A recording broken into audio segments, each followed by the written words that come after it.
AI 인적성에 대해서 살펴주셨잖아요. 네. 주의 혹시 뭐 좀 도움이 됐다고 하던가요? 일단은 AI 면접 자체를 그냥 인적성 시험이라고 생각했던 친구들이 굉장히 많은데 면접도 볼 수 있고 게임도 있다라고 하니까 좀 맞아요. 미리미리 대비해야겠다라고 얘기하는 친구들이 대부분이었습니다. 그러니까요. 저희도 정말 많은 걸 알게 됐던 시간이었던 것 같은데 오늘은 BJF 리테일 인턴 채용 면접을 살펴볼 예정입니다. 이게 일반 공채 면접과는 좀 어떻게 다를까요? 솔직히 말씀드리면 하나도 안 다릅니다. 어. 다만 딱 한 가지 다른 점이 있다면은 일반 채용은 1차 면접이 끝난 후 2차 면접, 그러니까 임원 면접을 보고 그 다음에 이제 최종적으로 선발이 되지만 이 채용형 인턴 같은 경우에는 1차 면접 후에 합격자를 가리고 그 다음에 바로 인턴 과정을 거쳐요. 그리고 거기서 우수 인턴으로 선발된 친구들만 2차 면접을 보고 그 다음에 최종적으로 선발이 되는 그런 과정입니다. 그러니까 사실상 이 1차 면접 이후에 인턴이 있냐 없냐의 차이라고 생각하시면 될 것 같아요. 그렇군요. 이번에 영업관리직 인턴을 채용을 하는데 그렇다면 이 편의점 영업관리직에 대한 이해도는 좀 어느 정도 있는 게 좋을까요? 일단은 당연히 고고익선이죠, 아무래도. 아하, 고고익선. 이제 제일 편의점 업계에 지원하는 친구들이 가장 흔히 하는 문제점이 뭐냐면은 내가 그래서 왜 편의점 업계에 진출하려고 하냐, 이 유통업계에서 왜 일을 하려고 하냐, 이런 부분들을 잘 해석하지 못하고 어필하지 못하고서 끝나는 경우가 대부분이거든요. 그렇기 때문에 기본적으로는 내가 편의점 업계에 대한 이해도를 갖고 있는 게 아무래도 좋습니다. 다만 이게 꼭 전공이 유통 관련 전공이어야 되는 건 절대 아닙니다. 실제로 최종 합했던 친구들 중에는 국어 국문과라든지 영어 영문과, 심지어는 무용 전공 친구도 있었기 때문에 그런 부분들은 크게 걱정하지 않으셔도 되겠다라고 말씀드릴 수 있을 것 같아요. 네, 말 그대로 채용 연계형 인턴이기 때문에 여러분 공채 지원한다 이런 마음가짐을 가지고 지원을 해보시면 좋을 것 같고요. 자, 이번에 신입 영업관리 직무입니다. 구체적으로 어떤 일을 하게 될까요? 일단은 이 영업관리 직무 자체가 아무리 채용 연계형 인턴이라 할지라도 이제 진짜 신입처럼 지원하라는 아나운서님의 말씀대로 이제 실제로 CU에 들어가시게 되면, BJF 리테일에 들어가시게 되면 영업관리 직무가 어떻게 세분화되어 있는지 정도는 알고 있는 게 제일 좋거든요. 네. 그래야지 본인들이 어떠한 직무를 담당하고 싶은지에 대해서 좀 더 전략적으로 어필할 수 있을 겁니다. 그래서 이 영업관리 직무를 그냥 영업관리 직무 자체로 퉁 쳐서 그냥 어필하지 마시고 그 안에 세분화되어 있는 그런 영업관리 직무의 이해도를 보여줬으면 좋겠습니다. 특히 BJF 리테일 같은 경우에는 이 편의점이 처음에 시작되고 중간 과정을 거쳐서 완성되는 단계를 아우르는 이제 편의점 생애 주기에 맞춘 직무들이 세분화되어 있어요.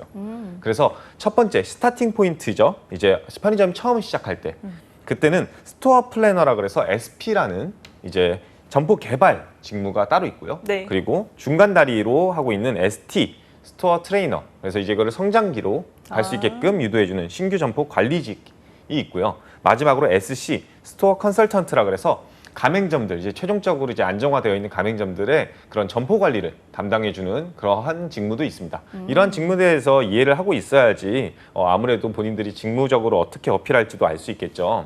실제 근데 중요한 거는 앞으로 여러분들이 이제 인턴 과정을 거치고 나서 동행, 이제 SC 동행이라는 그 타이틀을 보셨을 거예요. 인턴 중에 SC 동행이 있다라고 하는데 그 부분이 사실상 여러분들 마지막 제가 말씀드렸던 SP, ST, SC 중에 SC 직무와 함께 2주 동안 돌아다니면서 이 실제 점포 관리를 어떻게 하는지, 점주들이랑 어떻게 대화를 하고 관리를 하는지가 좀 중점으로 이루어진다라고 생각하시면 될 것 같아요. 실제 직무 자체가 SP, ST 숫자보다는 SC 숫자가 훨씬 더 많은 건 사실입니다. 하지만 면접 과정에서 어필해야 되는 요소는 사실 이 중에서 여러분들이 진짜 하고 싶은 일들에 대해서 어필하는 거는 크게 상관이 없다라고 말씀드릴 수 있을 것 같아요. 근데 제가 봤을 때 일이 좀 다양하다 보니까 면접에서 그래도 어떤 좀 역량을 보여주는 게 좋지 않을까 하는 생각이 들어요. 초점을 맞춰야 할 게 있을까요? 그렇죠. 아무래도 이제 SC로 아무래도 면접을 본다라는 예시를 들면은 SC 같은 경우에는 신상품에 대한 주요 안내를 전달하고 그리고 가맹점 매출 운영 개선이나 컨설팅을 하거든요. 근데 이렇게 된다라고 한다면은 기본적으로 가맹점주들이랑 관계가 굉장히 좋아야겠죠. 그렇죠. 그렇죠. 이렇게 해야지 매출 오릅니다라는 얘기를 강압적으로 얘기하거나 좀 이렇게 안 좋은 얘기로 하게 되면은 그거를 따를 가맹점주는 없거든요. 네. 그리고 심지어 이런 가맹점들을 한 사람당 보통 평균 12개에서 14개 정도를 관리하게 됩니다. 그렇기 때문에 여러분들은 기본적으로 관계 지향성, 즉 소통 능력이라든지 아니면 친화력, 이런 것들이 아무래도 조금 더 어필해야 되는 우선순위가 될 거고요. 그리고 또 이렇게 12개에서 14곳이나 되는 곳들을 관리하다 보면은 아무래도 스케줄이라든지 그 점주와했던 약속이라든지 이런 것들을 까먹는 경우가 굉장히 많아요. 그러니까 생각보다 많은 것 같아요. 네, 그렇죠. 그러다 보니까 아무래도 꼼꼼한 스케줄 관리 능력이라든지 아니면 좀 더 책임감 있는 행동이라든지 이런 것들도 여러분들이 충분히 어필할 수 있을 만한 내용입니다. 물론 추가적으로 한 가지 더 지식적인 측면으로는 유통에 대한 이해도도 보여주시면 굉장히 좋은 요소가 되겠죠. 네, 그러면 본격적으로 면접 전형들 살펴보겠습니다. 우선 1차 전형은 어떻게 진행이 될까요? 일단은 면접 전형은 뭐 아시다시피 제가 뭐 은행도 면접 관련해 가지고 방송할 때도 얘기했지만 이제 코로나 관련해 가지고 면접 전형이 어떻게 바뀔지 어떤 식으로 이루어질지는 솔직히 예측 불가합니다. 네. 하지만 저희는 항상 이제 기출 주제들을 보면서 네. 어떻게 될지 한번 평가해 보고 있잖아요. 그래서 기출 주제들을 한번 얘기를 해보고 싶은데 이 기출 주제 실제 1차 면접 같은 경우에는 크게 두 가지로 있었습니다. RP 면접과 인성 면접. 물론 이번 상반기 채용 설명회에서 이제 RP 면접 혹은 PT 면접으로 보겠다라고 얘기를 했었거든요. 그렇기 때문에 이게 RP 면접이 PT 면접이 될 수도 있겠지만 기본적으로는 RP 면접에 대해서 좀 연장선으로 나아갈 가능성이 굉장히 높습니다. 그렇기 때문에 RP 면접에 대한 설명을 잘 듣고 나시면 PT 면접도 어떻게 대비할지가 좀 감이 잡힐 거고요. 그리고 우리가 흔히 알고 있는 인성 면접, 즉 면접관과의 1대1 대화 이런 것들도 같이 병행된다라고 생각하시면 될 것 같습니다. 그럼 저희가 일단 RP 면접이랑 PT 면접을 준비하는 게 맞는 것 같다는 생각이 드는데 RP 면접부터 소개해 주시죠. 네, RP 면접. 제가 지난번에 이제 인국공 시간 때 네. 말씀을 간단하게 드렸었는데 이 롤플레잉의 약자죠. 그쵸. 그렇기 때문에 이제 실제로 여러분들이 면접관과 롤을 플레이한다라고 생각하시면 돼요. 그러면은 내 롤은 뭐고 면접관의 롤은 뭐가 될까요? 아주 높은 확률로 저는 SC가 되고 면접관은 편의점주가 될 가능성이 높습니다. 왜냐하면 실제로 그런 일들을 하니까요. 네. 그래서 이제 인국공보다 다행인 점은 이제 배우가 진짜 와가지고 엄청나게 강압적인 분위기는 아니지만 네. 면접관 분들이 혼신의 힘을 다해서 연기를 해준대요. 오. 그렇기 때문에 뭐 감정이입이 안 되거나 그러지는 않으실 겁니다. 어차피 네. 처음 보는 얼굴이니까. 실제로 시간 같은 경우에는 준비 시간 20분에 그리고 면접 시간 20분. 보통 2대1로 진행이 된다고 합니다. 네. 근데 여기서 이제 걱정하실 부분들이 있다라고 하는 게 PT 면접이 만약에 도입되면 어떻게 될까 이런 것도 걱정하실 텐데 네. 실제 RP 면접이 PT 면접으로 그대로 도입된다 할지라도 이 RP 면접에서 하는 요소들 즉 점주와의 대화에서 점주를 어떻게 롤을 설정해가지고 점주와 대화를 하는지를 PT로 보일 가능성이 굉장히 높다. 그렇기 때문에 PT는 너무 걱정하지 않으셨으면 좋겠다라고 말씀드릴 수 있을 것 같아요. 네. 인국공 때는 왜 연기자가 온다고 하셨잖아요. 근데 사실 면접관이 이렇게 연기를 하시면 현장을 더 잘 알기도 하고 왠지 더 까다롭지 않을까 하는 생각도 좀 들긴 해요. 맞습니다. 네. 그래서 진짜 호락호락하지 않다. 네. 준비 시간도 20분이긴 하지만 면접 시간도 실제로 20분이잖아요. 그쵸. 그러면 20분 동안 설득하라는 게 생각보다 긴 시간입니다. 네. 분명히 본인들이 원하는 시나리오대로 흘러가지 않을 가능성이 굉장히 높겠죠. 그렇죠. 그렇기 때문에 여러분들은 지금 현재 20분 준비 기간 때 어떻게 하면 전략적으로 이 사람을 설득할 수 있을지에 대해서 좀 중심 사항을 잡으셔야 된다라고 말씀드릴 수 있을 것 같아요. 어떻게 좀 잘 활용할 수 있을까? 20분 사실 꽤 긴 시간이잖아요. 네, 20분 같은 경우 실제로 여러분들이 주어지는 주제는요. 어떠한 전략 방안이라든지 매출 방안에 대해서 점주를 설득해라라는 경우가 대부분이었어요. 그래서 어떻게 점주를 설득할지에 대해서 그 주제가 주어지고요. 이와 관련돼 가지고 한 20페이지 정도의 관련 자료들이 제공됩니다. 그렇기 때문에 그 20분간은 이 20페이지의 관련 자료들과 제시된 주제를 활용해 가지고 어떻게 점포 관리자들을 업주를 설득할지에 대해서 집중해서 준비하는 시간이라 생각하시면 될 것 같아요. 아니, 그럼 네, 자료를 안 주는 것보단 주는 게 낫긴 한데 제가 지금 듣다가 너무 많은 거 아닌가 이런 생각이 들거든요. 굉장히 좋은 말씀입니다. 이게 다 대부분 여기서 실패하는 친구들이 뭐냐면은 내가 어떤 시나리오대로 가야겠다라는 생각에 집중하기보다는 그냥 그 자료를 해석하는 데 시간을 모두 소비하는 친구들이 있어요. 그렇게 됐을 경우에는 20분을 다 채우지 못하고 끝나는 경우가 굉장히 많습니다. 그 20페이지 외울 수 있을까요? 20분 안에? 안 되죠. 절대 못 외웁니다. 네. 특히나 이 20페이지가 뭐로 구성되어 있는지 알면 더더욱이 충격적이거든요. 뭐예요? 어떻게 돼 있어요? 안에 객단가라든지 그 해당 점포 근처에 있는 유동인구라든지 아니면 경쟁사가 몇 군데나 배치되어 있는지라든지 아니면 고객의 성향이라든지 이런 것까지도 데이터화되어 있고 수치화되어 있는 자료들을 대부분 제공했어요. 그렇기 때문에 이 숫자들을 다 외우는 것도 불가능할 뿐더러 여러분들이 모든 정보를 활용하는 것도 불가능할 겁니다. 그렇기 때문에 이 선별적인 데이터 활용이 굉장히 중요하겠죠. 선별적인 데이터 활용이라고 잠깐 팁을 주셨는데, 자, 이 준비 시간에 어떤 전략을 취해야 될지 우리 이프로님만의 팁을 또 전수해 주시죠. 자, 그래서 네. 이 선별적 데이터를 어떻게 활용하면 좋겠냐. 첫 번째, 일단은 주제가 주어졌기 때문에 왜 어떻게 설득할 것인지에 일단은 주제에 맞는 시나리오를 짜셨으면 좋겠어요. 근데 그 시나리오는요, 단순히 하나만 짜시는 거는 좀 어렵습니다. 위험합니다. 물론 이제 자신이 원하는 시나리오대로 가면 좋겠지만 20분이라는 시간 관계상 면접관 분들께서 어떻게든 계속 꼬투리를 잡을 거예요. 그렇게 해서 시나리오를 뼈대를 만들 때 그 뼈대에 약간 대안책들을 한 하나에서 2개 정도를 제시할 수 있게끔 준비해 놓는 것이 가장 합리적일 겁니다. 그리고 그걸 바탕으로 이에 따른 시나리오에 필요한 근거 자료는 무엇일지를 그 다음 단계로 잡으시는 게 제일 좋습니다. 아무래도 면접관을 설득하려면 그리고 점주를 설득하려면 그냥 단순히 이제 좀 잘 팔릴 거예요. 많이 올 겁니다. 이렇게 할인하면 많이 올 거예요.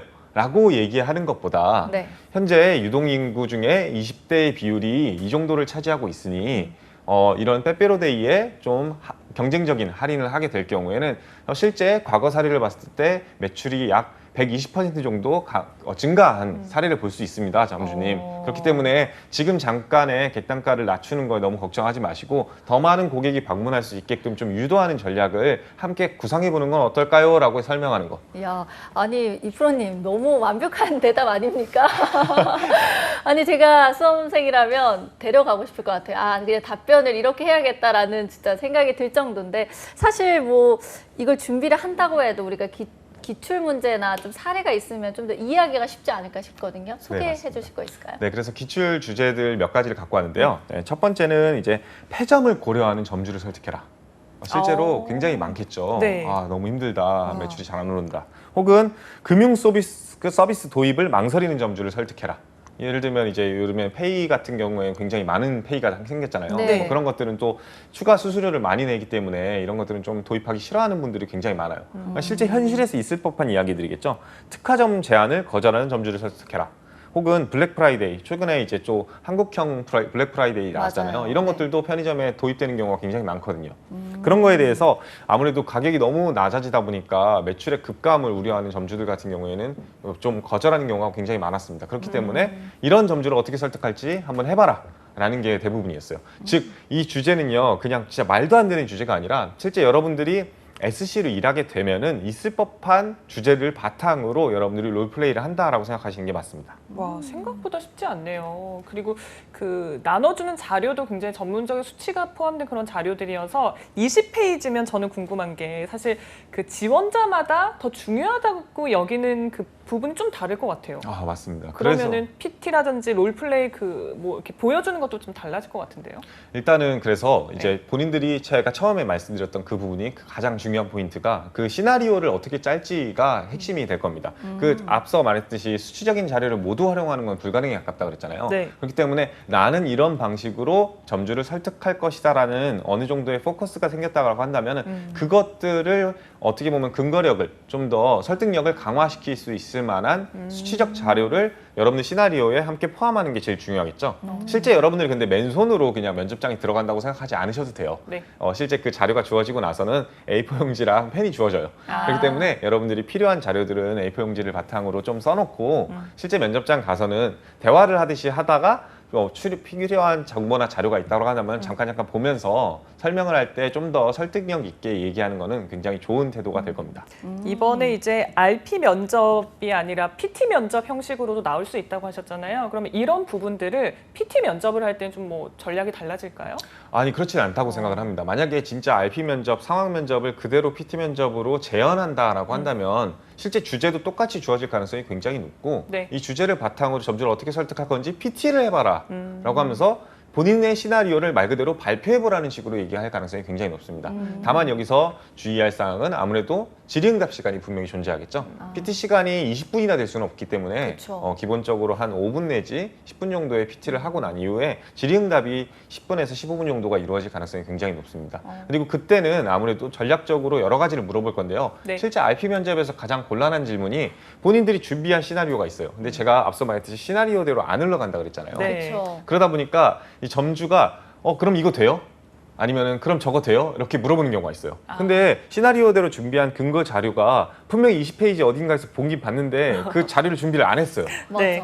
그럴 때 어떻게 대답할지도 굉장히 많이 물어보거든요. 네. 그럴 때 어떻게 해야 돼요? 그럴 때는 일단은 기본적으로 모른다라고 얘기를 하는 게 맞다라고 말씀드릴 수 있을 것 같아요. 그냥 단순히 모르는 게 아니라 해당 부분은 본사를 통해서 확인을 해보겠다라든지 네. 추후에 연락을 드리겠다는 식으로 본인이 어느 정도 상황 무마용 답변을 하는 것이 맞습니다. 왜 기본적으로 그냥 얼핏 봤다고 해가지고 대답을 해버리잖아요. 그러면은 되게 책임감 없는 행동이겠죠. 그렇죠. 여러분들한테 점주는 한 명의 점주겠지만 점주 입장에서 여러분들은 BJF 리테일 그 자체입니다. 그렇기 때문에 여러분들의 발언이 결국 BJF 리테일이 책임질 행동이 돼야 되기 때문에 여러분들 괜히 면접에서 내가 아직 잘 모르고 확신을 갖지 않고 있는 그러한 답변에 대해서 가능하다라든지 할 수 있다라든지 함부로 얘기하시는 거는 굉장히 곤란합니다. 제가 앞서 편의점 업계에 들어가시는 분들은 책임감 굉장히 중요하다고 그랬잖아요. 네. 이 책임감에는 여러 요소가 있겠지만 점주와의 약속에 대한 책임감도 굉장히 중요한 겁니다. 내가 한 발언의 무게를 꼭 생각하셨으면 좋겠습니다. 네. 그리고 이와 관련돼서 아무래도 PT 면접으로 들어간다 네. 라고 한다면은 그러한 것들을 꼬리 면접으로 물어볼 가능성이 굉장히 높겠죠. 이런 상황이면은 점주가 이런 거 바랄 텐데 그때는 어떻게 할 거예요? 라든지 아니면은 이러한 상황에서 문제가 발생했을 때 어떻게 해결할 거예요? 라든지 하는 문제들이 추가 질문이 나올 가능성이 굉장히 높습니다. 저희가 지금 뭐 RP 면접에 대해서만 알아봐도 이렇게 다룰 내용이 많은데 또 우리가 인성 면접도 남아 있잖아요. 이 부분은 어떻게 준비하는 게 좋을까요? 일단은 인성 면접 자체는 크게 뭐 사실 여러분들이 예상하는 그 인성 면접 그 자체라고 생각하시면 될 것 같아요. 아무래도 이제 다대다 대면 면접으로 진행이 되고 약 20분간 진행이 됩니다. 그래서 대부분의 이력서는 모두 참조 대상이고요. 여러분들이 뭐 이력서를 안 보냐 이런 거 되게 왈가왈부 많은데 이력서는 본다라고 생각하시면 될 것 같아요. 그 대부분이 그 이력서를 기반으로 해서 이 경험은 왜 했어요? 저 경험은 왜 했어요? 라는 질문들이 대다수였다. 그러니까 경험형 질문들이라 그리고 그거에 대한 꼬리 질문, 즉 구조화 면접으로 진행되는 경우를 생각하셔야 될 것 같습니다. 그리고 제일 중요한 부분이 이건데 왜 편의점 업계에 취직하고 싶은지 이거는 사실은 가장 빈출되는 질문이에요. 네. 왜냐하면 대부분 편의점 업계로 진출을 희망하는 친구들 같은 경우에 전공이 굉장히 다양하거든요. 그쵸. 그리고 아무래도 편의점 업계를 위해서 어떤 노력을 했는가라는 질문을 하게 되면 가시적으로 보여지는 활동들이 이런 이력서에서 보여지기가 굉장히 어렵습니다. 편의점 업계에 들어가려고 한다면 어떤 이력서를 준비하시겠어요? 아르바이트 아르바이트. 경험? 네. 좋습니다. 아르바이트 아르바이트 경험. 경험? 저도 그냥 편의점에서 일했던 경험 말할 것 같아요. 그렇죠. 대부분이 그래서 아르바이트만 있습니다. 그러면은 그걸로 뽑겠냐? 그러니까 그렇게 취준생들은 이제 걱정이 되니까 다른 데서 인턴을 합니다. 공기업에서 인턴도 해보고 아니면은 은행에서 인턴도 해봅니다. 도움이 될까요? 그럼 이제 100% 물어보겠죠. 은행에서 인턴 왜 하셨어요? 그런데도 불구하고 왜 편의점 업계로 오고 싶으신가요?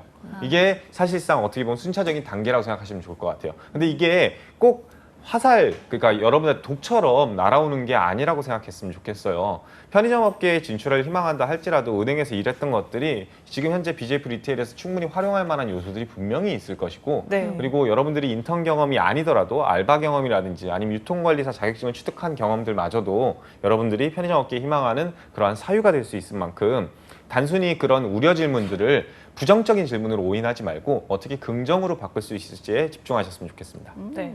어떻게 보면 대다수가 아르바이트 경험을 쓴다는 건 다른 인턴 경험이 조금 더 변별력이 있을 수도 있을 것 같다는 생각이 드네요. 맞습니다. 그게 아무래도 이제 고객 응대라는 거, 그 점주를 응대한다라는 거는 어떻게 보면 영업관리 직무는 다른 사람도 아니고 특정 타겟을 대상으로 해서 점주를 설득하는 과정이잖아요. 그리고 인턴 과정 중에 분명히 여러분들이 누군가를 설득한 과정이라든지 수치적 자료를 관리하거나 분석한 과정이 있었을 겁니다. 네. 그러니까 그런 부분들을 어떻게 녹여낼 수 있을지, 이게 왜 편의점 업계에 도움이 될지를 집중하셨으면 좋겠습니다. 기본적으로 이제 지원 동기 아주 중요하다라고 해주셨는데 심화 질문으로는 또 어떤 것들이 나올까요? 일단은 제과제빵을 영업했던 친구에서 아르바이트 했던 친구한테 이게 어떠한 도움이 될지라는 걸 물어보는 경우도 있었지만, 제일 어려웠던 질문 한 가지를 얘기를 하면 본인만의 차별화를 준 준비 과정이 있었는지도 기출 질문이에요. 그러니까 BJF 리테일을 오기 위해서 차별화된 준비를 한 게 있나요? 남들과 다른. 근데 이거에서 잘못 얘기해가지고 그냥 아르바이트 했습니다. 네. 네, 아르바이트는 다 했고요. 그거 말고 다른 거요. 라는 질문이 또 꼬리 질문에 들어옵니다. 그럼 어떤 걸 대답해야 될까요? 일단은 여러분들 차별화돼 있다라는 것은 진짜 여러분들 많이 했을 법한 이야기죠. 그렇죠. 근데 진짜 제가 기억나는 것 중에 한 명은 실제 아르바이트도 못 해봤어요. 그래서 그럼 이런 어떡하지? 질문이 들어왔을 때 뭐라고 대답했냐면은 저는 CU뿐만 아니라 모든 편의점에 입고되어 있는 삼각김밥을 다 먹어봤습니다. 그거 되게 매력적이다. 네, 그래서 네. 이 삼각김밥의 장단점에 대해서 한번 분석해 보려고 노력했습니다. 그래서 이거를 바탕으로 편의점주한테 어떤 삼각김밥이 전략적으로 잘 팔리는지를 좀 설득하는데 도움이 될 거라고 생각을 합니다. 라고 얘기했던 친구가 있어요. 굉장히 기억에 남죠. 네. 이게 편의점에 대한 이해도라는 게 단순히 막 편의점에서 어떤 일을 하고 어떤 전략을 취하고 하는 것들도 있을 수 있겠지만, 편의점 그 자체에 대해서 여러분들은 어차피 인턴으로 지원하는 거인 만큼 여러분들 수준에서 알 수 있을 법한, 그리고 여러분들 수준에서의 관심도를 보여주시면 그것만으로도 충분히 차별화되어 있는 역량이다라고 얘기할 수 있을 것 같아요. 네, 그러면 이 프로님, 우리가 만약에 인성 면접을 준비한다면 좀 전략적으로 챙겨야 할 것들이 있을까요? 일단 딱 두 가지 네. 말씀드리겠습니다. 첫 번째, 그래서 왜 편의점 업계에 진출을 희망하나요? 왜 네. 거기서 취업을 하고 싶은가요? 그리고 왜 그 안에서도 영업관리직이 되고 싶은가요? 이 두 가지 질문에 대한 답변을 할 수 있을 때 비로소 여러분들이 면접이 어느 정도 자리가 잡힐 거예요. 왜냐하면 그거에 답변을 되고 나면 이 경험들을 왜 했는지, 저 경험들을 왜 했는지는 순차적으로 따라오기 때문이에요. 여러분들 꼭 지원 동기부터 완성하셨으면 좋겠습니다. 네, 이 부분 꼭 명심을 하시고요. 자, 면접이 끝난 이후에는 또 인턴이라는 산이 있습니다. 이건 좀 어떻게 진행이 될까요? 일단은 잠깐의 본사 연수 이후에 실제로 직영점 실습이나 SC 동행 실습 2주씩을 진행한다고 생각하시면 될 것 같습니다. 이거에서 여러분들이 평가를 받고 나서 추후에 우수 인턴으로 뽑히고 나면 2차 면접으로 들어간다라고 생각하시면 될 것 같아요. 보통은 이제 너무 걱정하시는 경우가 이제 이때부터 출퇴근하는 거 아니냐라고 생각하는 경우가 많은데, 네. 기본적으로 이제 집 근처로 배치를 해줍니다. 오. 그래서 집 근처 배치해주면은 이제 직영점 실습 같은 경우는 말 그대로 우리 편순이 편돌이가 돼보는 거예요. 네. 알바를 안 해보신 분들 굉장히 이제 고민이 많잖아요. 그쵸. 내가 편의점에 대해서 아무것도 모르는데 할 수 있을까? 그래서 2주 동안 진짜 편의점에서 일을 합니다. 그래서 편의점에서 발주도 넣어보고 바코드도 찍어보고 진열도 해보고 아니면 폐기도 버려보고 가끔 폐기도 주워 먹고 뭐 이런 것들을 통해 가지고 편의점에 대한 이해도를 도모하고, 이후에 나머지 2주 동안은 SC 즉 점포 관리직을 같이 돌아다니면서 실제 점포 관리가 어떻게 이루어지는지, 점주와 어떻게 대화를 하는지를 함께 모니터링한다라고 생각하시면 될 것 같아요. 아니, 그러면 이렇게 같이 다니는 매니저가 혹시 뭐 본인의 어떤 이런 실습 과정을 평가를 직접 하는 건가요? 이 평가를 직접 한다 아니다 이런 얘기들은 좀 있기도 하고 없기도 해요. 근데 기본적으로는 있다라고 말씀하시는 게 맞다고 생각합니다. 왜냐하면은 어느 정도 우수 인턴을 뽑으려고 한다면은 네. 기본적으로 이 친구들이 인턴 과정을 잘 거쳤는지를 알아야 되잖아요. 그래서 인사부 입장에서 어느 정도 설득력 있는 데이터를 수집해야 되기 때문에 뭐 이 사람 뽑아라 말아라 라는 얘기보다는 어떤 점이 좋고 어떤 점이 안 좋다라는 건 객관적인 자료를 분명히 확보할 겁니다. 그렇기 때문에 인턴 기간 때 그냥 난 이제 전환 될 거야 라고 하면서 그냥 느긋하게 있으시면 안 됩니다. 실제로 한 가지 사례를 예를 들면 2018년이었나? 네. 이제 한 명이 제가 같이 공부했던 친구 중에 한 명이 BJF 리테일을 최종합을 했어요. 했는데 연수 과정에서 이제 꿈이 뭐냐라고 발표하는 시간이 있었는데 어떻게? 꿈이 이제 미국에 이민 가는 게 꿈이라고 했어요. 그리고 인턴 과정이 끝났을 때 어떻게 됐을까요? 설마 안녕. 떨어졌나요? 그렇죠. 2차 면접에 안 불려졌겠죠. 와. 안녕. 여러분들 모든 과정은 평가된다. 말 한마디 아. 그리고 출근 시간 이런 것들도 놓치지 않으셨으면 좋겠습니다. 네. 그러니까 정말 끝날 때까지 끝난 게 아니다 뭐 이런 생각이 드는데, 그렇다면 네. 이 실습 기간을 좀 잘 할 수 있는 팁 같은 것도 있을까요? 그렇죠. 이제 아무래도 2차 면접 그리고 신입 면접과 가장 큰 차이점이 여기서 벌어지는데요. 이제 신입 면접 같은 경우는 2차 면접에 가면 1차 면접의 인성 면접이랑 거의 비슷한 구조로 흘러가는 게 대부분이에요. 편의점 업계 왜 들어왔니? 이 경험은 왜 했니? 그래서 와서 어떤 일을 할 수 있니? 근데 이것들을 기본적으로 인턴 면접에서도 물어보지만 2차 면접, 최종 면접에서는 인턴 면접 같은 경우에는 질문들이 조금 달라요. 그 가장 중점적으로 확인한 요소는 인턴 기간 때 있었던 이슈라든지 아니면 인턴 기간 동안에 느꼈던 점이라든지 혹은 기억에 남는 점포라든지 그리고 제일 어려웠던 질문은 개선해야 될 사항이 꼬리 질문으로 나오는 경우 이런 경우들이 있어요. 그렇기 때문에 인턴 기간들 다니면서 그냥 최종 합했다고 하하하하 호호호호 이렇게 있지 말고 여러분들이 인턴 기간 동안에 편의점 이제 배치받는 곳 그리고 돌아다니는 곳들 보면서 이거는 어떤 게 장점이고 여기는 어떤 게 단점이고 여기는 어떤 걸 개선했으면 좋겠는지를 꼼꼼히 메모해 놓든지 기억해 놓으셨으면 좋겠습니다. 그게 아주 높은 확률로 2차 면접에서 좋게 활용될 겁니다. 2차 면접 그러니까 진짜 끝까지 최선을 다해야 되는데 좀 임하는 태도라든지 팁을 알려주신다면요? 일단은 여러분들 2차 면접 가기 전에도 여러분들 점포 방문 아까 말했잖아요. 그 자신의 차별화되어 있는 준비 과정이나 전략이 있었는지에 대한 질문도 나온다 그랬잖아요. 네. 그렇기 때문에 일단은 처음에 시작 단계에서는 여러분들한테 추천하고 싶은 바는 일단은 모든 편의점을 한번 돌아보셨으면 좋겠어요. 그 편의점을 모두 돌아본다는 게 모든 서울에 있는 지역, 막 경기에 있는 모든 편의점을 돌아다니는 의미가 아니라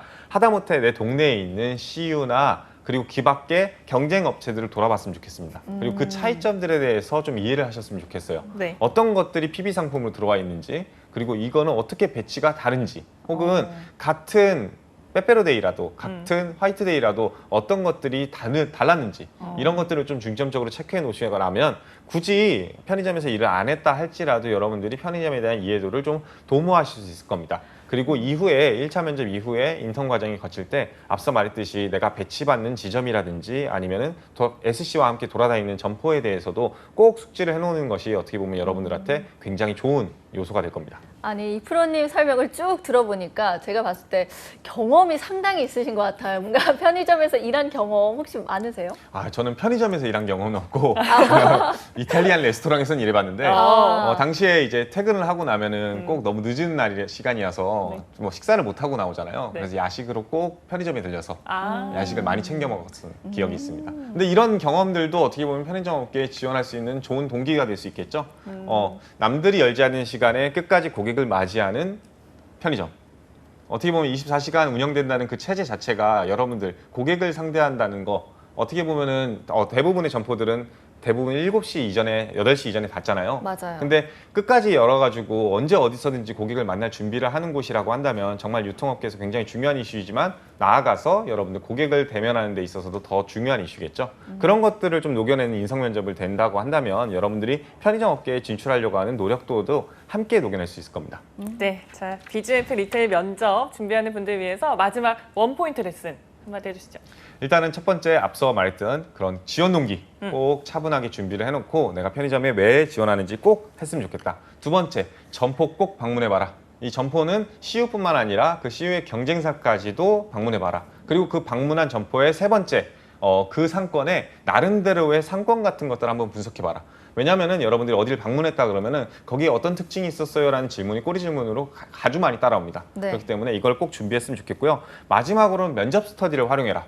왜냐하면은 이 면접 스터디를 활용하는 가장 큰 이유는 인성 면접보다는 RP 면접 때문인데요. 여러분들 나름대로의 상권 분석의 자료들을 준비해 보고서는 그거를 진짜 RP 면접을 한번 대응해 보고 실제로 상대방을 설득하는 연습을 해본다면은 RP 면접이 혹시라도 진행이 된다 할지라도 여러분들이 크게 당황하는 일은 없을 겁니다.